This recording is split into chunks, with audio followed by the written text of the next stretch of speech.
Viewers, आज हम लोग फाइंड करेंगे साइमल्टेनियस इक्वेशंस के ज़रिए वैल्यूज़, यानी इक्वेशंस को सॉल्व करके हम लोग जो यहाँ दिए हुए जो वेरिएबल्स है x और y, इनकी वैल्यूज़ फाइंड करेंगे। ये साइमल्टेनियस इक्वेशन सॉल्व करने के दो मेथड्स है। सबसे पहले हम पहला मेथड इस्तेमाल करेंगे। पहले मेथड के व्यू से हम लोग सॉल्व करेंगे। इसमें हमें सबसे पहले दोनों इक्वेशंस जो है इनको वर्टिकली अरेंज कर देना है, यानी ऊपर नीचे। x के नीचे x आएगा, y के नीचे y आएगा और नंबर्स विदाउट x y के नंबर्स के नीचे नंबर्स आएंगे। और इन दोनों इक्वेशंस को हम लोग नेम दे दिए, नंबर इक्वेशन 1 और इक्वेशन 2। अब यहाँ पे आप नोटिस करोगे कि हम लोग दोनों इक्वेशंस को कैलकुलेशन करने के लिए एक वेरिएबल वाले टर्म को हम लोगों को एलिमिनेट करना होगा। अब इसे एलिमिनेट करेंगे तब जाके हम लोगों को दूसरे वेरिएबल की वैल्यू फाइंड होगी। तो इन दोनों वेरिएबल में से जो इजी वेरिएबल है, जो आसानी से सेम बन सकता है वेरिएबल, वो हम लोग पहले देखेंगे। तो यहाँ दिखाई दे रहा है कि ये 3y है और ये y है जो 3y हो सकता है। तो 3y सेम हो जाएगा और फिर वो एलिमिनेट हो पाएगा। अब डायरेक्टली तो हम 3y को 3y तो बना नहीं सकेंगे, तो इसका मेथड ये है कि हमें 3y करने के लिए ये पूरे इक्वेशन को 3 से मल्टीप्लाई करना होगा, तब जाके ये y 3y हो पाएगा। तो इसलिए हम लोग यहाँ लिखेंगे मल्टीप्लाइंग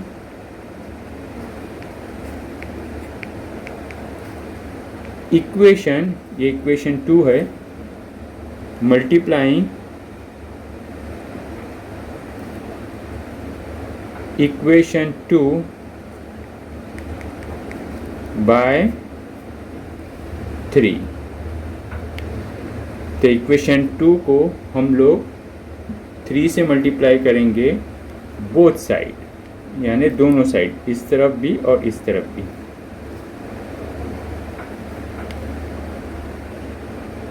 अब मल्टीप्लाई करने के बाद हमारे पास जो नया इक्वेशन आएगा वो आएगा, पहले मल्टीप्लाई करते 3 टाइम्स 3 जो है वो हो जाएगा 9x, 3 टाइम्स y जो है वो हो जाएगा 3y, और 3 टाइम्स 2 जो है वो हो जाएगा 6। तो हमारे पास अब नया इक्वेशन जो आया है वो है 9x plus 3y equals to 6, क्योंकि हमने मल्टीप्लाई करे ये इक्वेशन को 3 से। तो 3 टाइम्स 3 9 हो गया, 3 टाइम्स y 3y हो गया, और 3 टाइम्स 2 6 हो गया। तो इस तरह से हमारे पास नया जो इक्वेशन वो बना वो है इक्वेशन नंबर 3। अब देखिए यहाँ पे पहला इक्वेशन और तीसरा इक्वेशन, उसमें जो टर्म है y वाली वो सेम हो गई है। तो दोबारा हम लोग वर्टिकली इसे लिखेंगे। इसी के नीचे 9x के नीचे हम लोग लिखेंगे इक्वेशन 1 का 5x, फिर minus 3y minus 3y equals to 8, जो इक्वेशन 1 में है। जैसा लिखा है वही लिखेंगे, क्योंकि हमें जो चेंज करना था वो इक्वेशन 2 को चेंज करना था इसके लाइक टर्म बनाने के लिए, ताकि ये दोनों लाइक टर्म्स हो जाए और वो एलिमिनेट हो पाएंगे। बिना लाइक टर्म्स के वो एलिमिनेट नहीं हो पाएंगे। तो अब यहाँ पे जो कि दोनों टर्म्स लाइक टर्म्स हो चुकी है, तो हमारे लिए अभी इजी हो जाएगा इसे एलिमिनेट करना। अब इसमें ना व्यूअर्स एक चीज़ गौर करिएगा जो बहुत इम्पोर्टेंट है, ये चीज़ साइनिंग की है। साइन के अंदर हमेशा याद रखिए कि जब हमने एक सॉल्व किए, लाइक टर्म्स हमने लेकर आए, तो लाने का मकसद ये था कि इसे हम एलिमिनेट करें, राइट। अब एलिमिनेट करने के लिए वो कब हो पाएगा, जब वो दोनों टर्म्स जो लाइक टर्म्स है उनकी साइन अलग अलग होगी। जब अलग अलग होगी तो ही वो एलिमिनेट हो पाएंगे, यानी प्लस रहेगा और एक माइनस, जैसे +2 है -2 है, तो दोनों क्या हो जाएंगे, एलिमिनेट हो जाएंगे। तो वैसे यहाँ पे देखिए आपके पास अगर प्लस और माइनस अलग अलग लाइक टर्म्स है, तो जब भी लाइक टर्म्स है ना उसकी साइन अलग अलग रहेगी, तो आपको हमेशा दोनों इक्वेशंस को प्लस करना है, ऐड करना है। और अगर ये सपोज करिए सेम साइन होती, अगर ये सपोज करिए कि सेम साइन होती, जैसे प्लस प्लस होता है या माइनस माइनस की साइन होती दोनों तरफ, तो हम लोग ये दोनों इक्वेशंस को सब्ट्रैक्ट करते। ये बात आप हमेशा जहन में रखिएगा कि आपके दिमाग में फिट कर लीजिए कि ये तब हो पाएगा जब साइनिंग जो है वो हम लोग देखकर यहाँ पे सब्ट्रैक्ट या एडिशन करेंगे। अदरवाइज़ अगर यहाँ पे आपने मिस्टेक कर दिए एडिंग या सब्ट्रैक्शन की साइन डालने में, तो आप यहाँ पे कैलकुलेट ही नहीं कर पाओगे। तो ये चीज़ आपको दिमाग में रखना है कि जब भी आप साइन देखोगे जो लाइक टर्म्स बन जाने के बाद में जिसे हम लोग को एलिमिनेट करना है, तो उसकी साइन अलग रहेगी, तो इजी है कि चलो वो एलिमिनेट आसानी से हो पाएगा। लेकिन अगर सेम साइन रहेगी तो वो ऑब्वियस है कि वो एलिमिनेट नहीं हो पाएगा। तो उसे एलिमिनेट करने के लिए हम लोग यहाँ पे क्या करेंगे, सब्ट्रैक्ट की साइन रखेंगे। आगे जाके जब ऐसे सम आएंगे हम लोग उसे सॉल्व करके बताएंगे कि किस तरह से वो नेगेटिव साइन रख के हम लोग यहाँ पे साइन चेंज हो जाएगी। फिलहाल यहाँ पे ये सम के अंदर जो दिया हुआ है वो प्लस और माइनस अलग अलग साइन दी हुई है। जब साइन अलग अलग दी हुई है तो हम लोग क्या करेंगे, सिर्फ एडिशन करके, एडिशन की साइन रख के ये दोनों इक्वेशंस को सॉल्व करेंगे। तो इक्वेशन 3 और इक्वेशन 1 जो है वो क्या होगा, ऐड हो जाएगा। तो एडिंग इक्वेशन 1 एंड 3।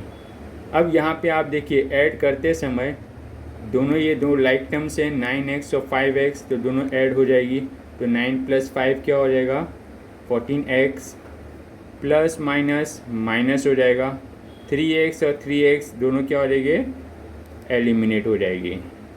तो इधर क्या हो जाएगा, 0, कुछ भी नहीं, तो वो छोड़ देना है आपको। और उसकी जगह पे यहाँ पे अभी क्या आ गया, =, क्योंकि वो है ही नहीं तो उसे लिख के कोई मतलब नहीं है। तो इसलिए हम लोग डायरेक्ट क्या लिखेंगे, =, और अभी यहाँ पे लाइक टर्म्स जो है 8 और 6 है, ये दोनों ऐड हो जाएंगे। तो यहाँ पे भी हमारे को क्या मिला, 6 + 8 14। सो 14x = क्या बना, इक्वेशन 14। अब यहाँ पे देखिए 14x = 14 आंसर जो है, इसके अंदर सॉल्व करने के लिए जब तक हम लोगों को x को हम लोग अकेला नहीं लीव करेंगे तब तक x की वैल्यू नहीं फाइंड होगी। तो x की वैल्यू फाइंड करने के लिए हमेशा ये ध्यान में रखिए कि कोई भी वेरिएबल की वैल्यू फाइंड करने के लिए उसके साथ में कोई भी नंबर्स जुड़ा हुआ नहीं रहना चाहिए। अगर वो जुड़ा हुआ है तो उसे हम लोगों को हटाना है। जैसे यहाँ पे देखिए 14x दिया हुआ है, तो ये 14 जो है वो x के साथ में मल्टीप्लाइड है, मतलब तो जब मल्टीप्लाई है तो उसे हटाने के लिए हम लोग क्या करेंगे, इक्वल के उस तरफ ले जाके उसे डिवाइड कर देंगे। तो मल्टीप्लाई उधर जाके क्या हो जाएगा, डिवाइड हो जाएगा। तो x = क्या आएगा, 14/14। तो x की वैल्यू क्या मिल गई, 1। अब आपको x की वैल्यू 1 मिल गई, 14 × 1 14 × 1, तो x की वैल्यू क्या मिल गई, 1। ये जो वैल्यू है वो x की वैल्यू मिली है, अभी हम लोगों को फाइंड करना है y की वैल्यू। तो y की वैल्यू फाइंड करने के लिए ये तीनों इक्वेशन 1, 2 और 3, ये तीनों इक्वेशन में जो इजी इक्वेशन है वो यूज़ करना है और y की वैल्यू फाइंड करना है। तो इसमें हमारे को इजी इक्वेशन दिख रहा है ये 3x + y = 2। तो ये 3x + y = 2 जो है वो इक्वेशन में हम लोग x की वैल्यू रख देंगे जो हम लोग को यहाँ पे मिली है। तो हम लोगों को फिर y की वैल्यू भी मिल जाएगी। तो सबसे पहले लिखेंगे हम लोग यहाँ पे पुटिंग द वैल्यू ऑफ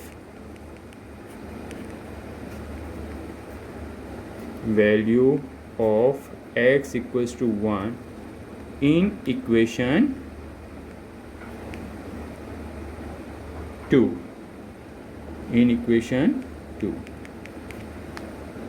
तो इक्वेशन 2 में अब हम लोग वैल्यू रखेंगे x की। तो इक्वेशन 2 है 3x + y = 2 है। इक्वेशन 2 के अंदर दिया हुआ है 3x + y = 2। दोबारा हम लोग लिख लिए ताकि यहाँ पे x की वैल्यू जो है वो उसमें रखने में और आपको समझने में आसानी होगी। तो 3x की जगह पे अभी क्या आ जाएगा, ब्रैकेट में रखते हैं, ब्रैकेट का मतलब मल्टीप्लाई हो गया। तो मल्टीप्लाई x की वैल्यू क्या है 1, तो ये ब्रैकेट में रख लिए, प्लस y = 2। जैसे हमने बताया ब्रैकेट का मतलब होता है मल्टीप्लाई। 3 और x जो है उनके दोनों में रिलेशन जो है वो मल्टीप्लाई का है। तो यहाँ पे ये मल्टीप्लाई हो रहे, तो 3 × 1 जो है वो क्या हो गया 3 + y = 2। जैसे हम लोग यहाँ पे बताए थे कि y के साथ में अगर नंबर रहेगा तो उसकी वैल्यू फाइंड नहीं होगी, तो इसलिए हमने देखे यहाँ पे उसके साथ में उसका रिलेशन था मल्टीप्लाई का, तो वहाँ पे जाके वो क्या हो गया डिवाइड हो गया। वैसे यहाँ पे y के साथ में इसका रिलेशन जो है वो प्लस का है। तो प्लस का है तो उसकी उल्टी साइन जो है यानी प्लस की जो अपोजिट साइन जो है वो क्या है माइनस है। तो इक्वल के उस तरफ जाके इसकी साइन क्या हो जाएगी चेंज हो जाएगी, यानी ये +3 है, कुछ नहीं है यानी प्लस लिखा हुआ है इसके आगे, तो ये +3 है तो वो इक्वल के उस तरफ जाएगा तो वो 2 के साथ में क्या बनेगा -3। तो y = अब हम लोग कैलकुलेट करेंगे। कैलकुलेट करने का तरीका ये है कि सबसे पहले आप देखोगे प्लस माइनस माइनस होता है, प्लस माइनस क्या होता है माइनस, तो ये दोनों क्या हो गए माइनस। तो 3 में से 2 गया तो वैल्यू क्या आई 1 आई, लेकिन साइन जो है वो आपको देखना है कि बिगर नंबर कौन सा है। यहाँ पे देखिए बिगर नंबर 3 है, तो जो बिगर नंबर रहता है ना उसकी साइन रहती है लास्ट में, साइन जो आएगी वो कैलकुलेट करने के बाद साइन किसकी आएगी बिगर नंबर की। और कैलकुलेट करते समय देखना क्या है प्लस माइनस क्या होता है माइनस, तो माइनस हो जाएगा कैलकुलेट करते समय, और साइन जो आएगी वो किसकी आएगी बिगर नंबर। अगर सपोज़ करिए -2 होता और +3 होता ना तो आंसर 1 आता, और बिगर नंबर ये +3 था अगर होता तो ये प्लस की साइन इधर आती ना कि माइनस की, क्योंकि अभी यहाँ पे माइनस दिया हुआ है तो इसलिए यहाँ पे क्या आएगी साइन माइनस। बिगर नंबर 3 है और उसकी साइन माइनस है तो यहाँ पे माइनस है। होप आप लोगों को ये पहला मेथड समझ में आ गया होगा। हम लोग नेक्स्ट सेशन में पढ़ेंगे सेकेंड मेथड का तरीका, और इसके ज़रिए हम लोग फाइंड करेंगे x और y की वैल्यू साइमल्टेनियस इक्वेशन में। Thank you.